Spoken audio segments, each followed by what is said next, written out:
Olá pessoas, bem-vindos e bem-vindas ao Vives. Eu sou a Vivi Maurei e nesse podcast compartilho algumas reflexões sobre livros, filmes e séries, cultura pop, tudo que não consigo colocar no Substack. Além de falar um pouco sobre a vida como imigrante brasileira vivendo em Portugal.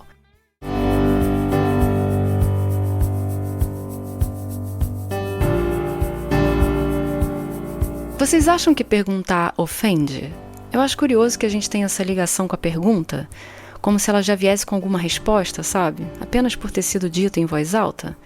Porque na teoria, fazer uma pergunta indica que a pessoa quer saber algo que ela ainda não sabe. Ok? Que essa é a lógica de uma criança, completamente desconectada de um contexto, de malícia, de segundas intenções, mas é uma lógica. A gente pergunta porque quer saber algo. A questão é que uma pergunta pode tocar num ponto sensível da vida de uma pessoa. Algo que já incomoda, preocupa ou envergonha, talvez, sei lá. E isso gera uma certa reação na pessoa antes mesmo de ela encontrar a disposição para responder a tal pergunta. Alguém perguntar para uma pessoa, você não vai ter filhos? Pode parecer super simples e inocente, mas para alguém que sofre com infertilidade ou não, sei lá, ou não quer seguir esse modelo de vida, pode soar como invasão ou julgamento. E se a pessoa tiver um histórico de experiências negativas que tenham alguma relação com esse assunto, pode acabar moldando essa reação da pessoa. Se alguém já foi criticado ou atacado por algo, qualquer pergunta nessa área vai ser interpretada como ataque, mesmo que não tenha sido a intenção, entende? E as perguntas podem carregar pressuposições implícitas. Tipo, se alguém pergunta, você não terminou a faculdade? Tudo bem, pode ser que a pessoa esteja em busca dessa informação, de fato, ok. Mas a frase também sugere que se esperava dessa pessoa que ela já tivesse terminado a faculdade, saca? O mais curioso é que por estar mergulhando agora na cultura japonesa, nesses livros que eu tô lendo, eu até já terminei outro essa semana, o Confissões de uma Livreira, e eu andei reparando nas perguntas dos diálogos. Porque dependendo da cultura ou do contexto, certas perguntas e a maneira como elas são feitas podem sim ser vistas como invasão de privacidade ou até como forma de controle social. Dependendo do ambiente, se é social ou profissional, perguntas podem ser interpretadas como questionamento de autoridade, até competência. Eu tive que reaprender a fazer pergunta, cara, quando eu fui líder pela primeira vez há uns bons anos.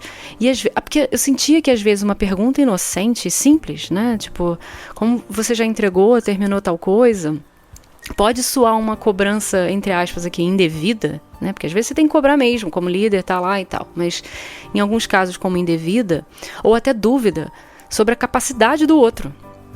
Ainda mais se a pergunta é feita de um colega para outro, um par, por exemplo, e não nesse caso de liderança para colaborador, né, subordinado e tal.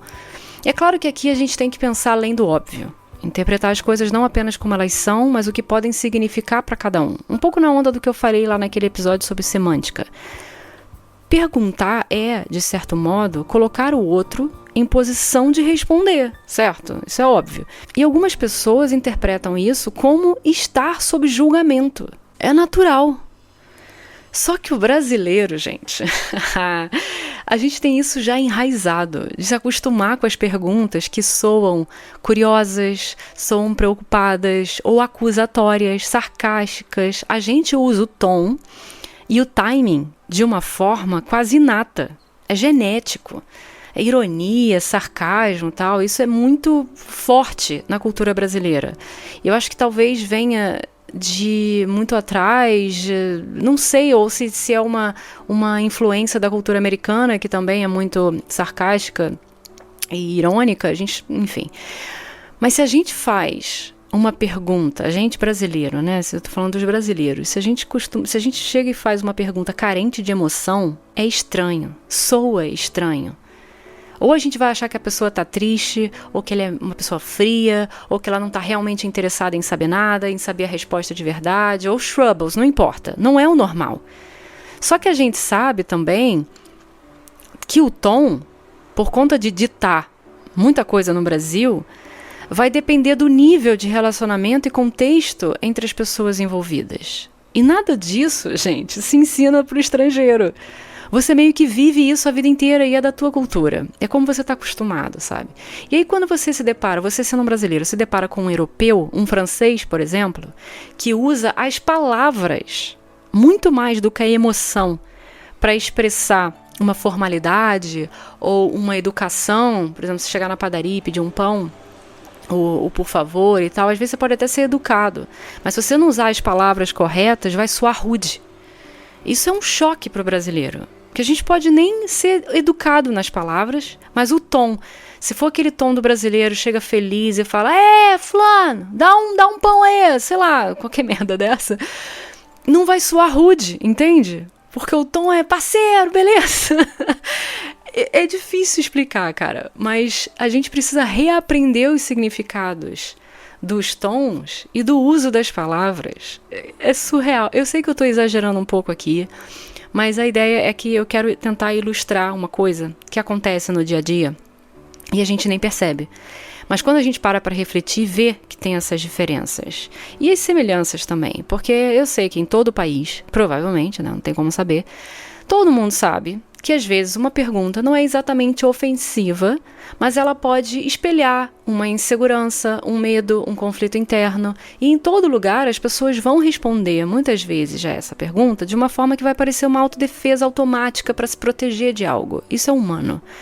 E o meu ponto aqui é que eu vejo que nós, humanos, imigrantes ou não, temos uma tendência a se ofender com perguntas porque elas nunca chegam totalmente nuas.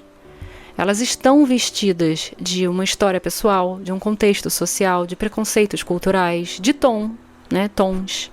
É exatamente o que eu falei do conceito da semântica. A pergunta aqui é o gatilho, mas a interpretação de cada um é que vai dar o peso ao que está sendo perguntado. Porque assim, se você está bem com um relacionamento, por exemplo, e alguém chega e diz, e o bebê, vem quando? Se isso não te atinge, a pergunta não deveria ofender. Ainda que o tom tenha sido, sei lá, ofensivo, entre aspas, aqui, por conta de um tom proposital de julgamento, entende? Aquela tia que vem com a pergunta, e os namoradinhos? A gente sabe que não é só curiosidade, é se meter na vida do outro, é querer fofocar, mas tudo bem. Porque se você tá bem com a sua vida, tendo ou não os namoradinhos, ou o que seja, o que importa essa pergunta aparentemente ofensiva e invasiva? Por que importa, né? Tipo, você ainda mora com seus pais? Já arrumou trabalho? Quantos anos você tem mesmo? Nossa, eu costumava ficar irritada com essa quando eu era pré-adolescente. Eu sempre andei com gente mais velha, né? Sempre, sempre, sempre. E eu escutei isso com muita frequência. Como forma de desmerecer um sentimento ou um argumento, o que seja. E eu me deixava atingir porque de fato era uma questão para mim. Ainda não ter a idade que a expectativa social dizia que eu devia ter para ser ou sentir algo, nossa, gente, eu era muito jovem para amar, ou muito jovem para formar uma opinião, que era o que eles diziam, né? O problema não estava na insinuação da pergunta. A pergunta que se dane, entende? Ou deveria, né? Mas o problema é que ela pode sim moldar uma pessoa a ter que se adaptar ao contexto social. E isso é muito triste. E eu vejo isso acontecer em Portugal, assim como eu via no Brasil e assim como, enfim, acontece em muitos lugares. E isso não muda muito de país para país. As pessoas fazem perguntas de um jeito e nem percebem que não é sobre o que se quer saber, mas sim sobre o que se presume como normal, entre aspas, ou esperado. E é nesse contraste que surge a dor e a sensação de ofensa de quem está sendo perguntado. E às vezes, cara, não é nenhuma ofensa por conta do espelho ou de inseguranças pessoais. A gente pode se incomodar também justamente porque a pergunta perpetua uma pressão social. Maternidade é um bom exemplo, que eu até já falei aqui mais cedo, né, no início do episódio. Perguntar por que algumas mulheres não são mães, a mulher pode até estar tranquila com a sua decisão de não ter filhos e sei lá, mas a pergunta em si é um fruto de uma expectativa de gênero que pesa sobre todas as mulheres. E isso irrita um pouco, porque a gente vê que nem todo mundo consegue ter um nível de consciência do outro, de respeitar as decisões do outro e de entender que não ser mãe não faz da pessoa menos completa. E tudo isso está, né, naquele microsegundo ao ouvir a pergunta. Agora, mais interessante ainda é reparar em como a gente faz perguntas dependendo do nosso grau de amizade e intimidade com a pessoa. E em como a gente recebe as perguntas dependendo dessa conexão que existe ou não. Pensa só, o incômodo nem sempre é com o conteúdo da pergunta e nem com o tom, mas com quem perguntou e com o intuito que foi percebido. Ou, né, mal percebido, porque às vezes também tem isso, né? Quando a gente não conhece uma pessoa muito bem, a gente interpreta aquela pergunta de um jeito que pode não ter nem um pouco a ver com a realidade, porque a gente mal conhece aquela pessoa. A gente já erra quando a gente já conhece a pessoa, imagina quando a gente não conhece. Mas olha que bizarro tudo isso, né? Tipo, o meu melhor amigo, ele pode me perguntar sobre a minha vida amorosa, se ele quiser, de buenas.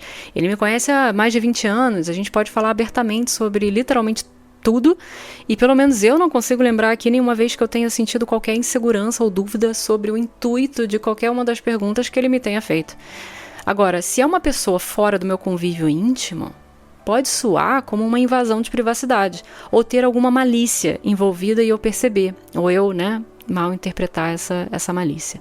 Ou seja, a pergunta pode ser neutra em uma relação, mas ofensiva na outra.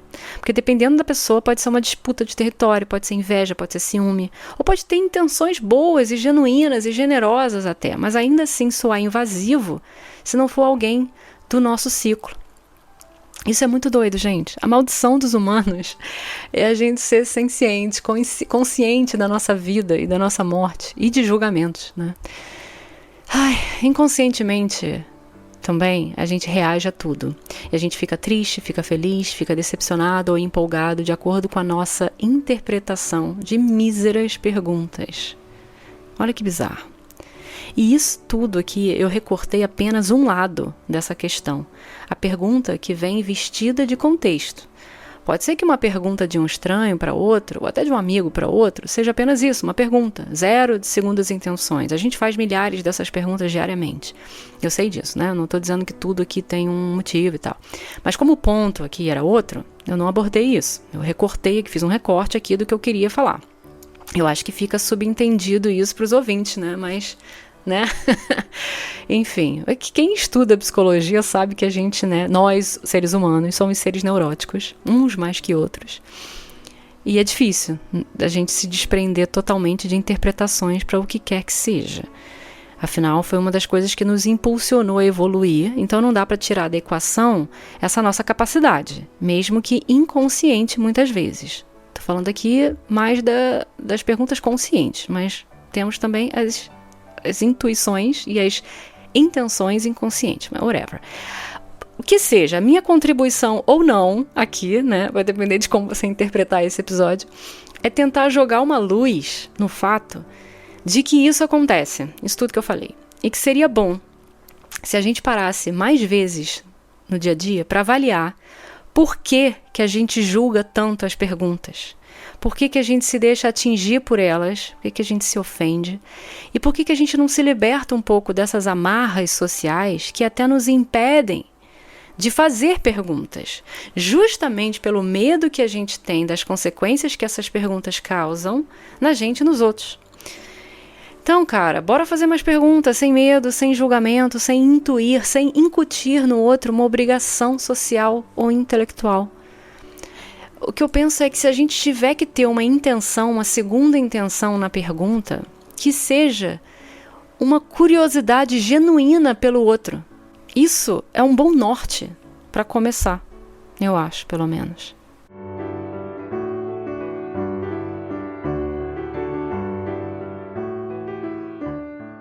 Quais perguntas vocês consideram mais difíceis de se fazer para o outro?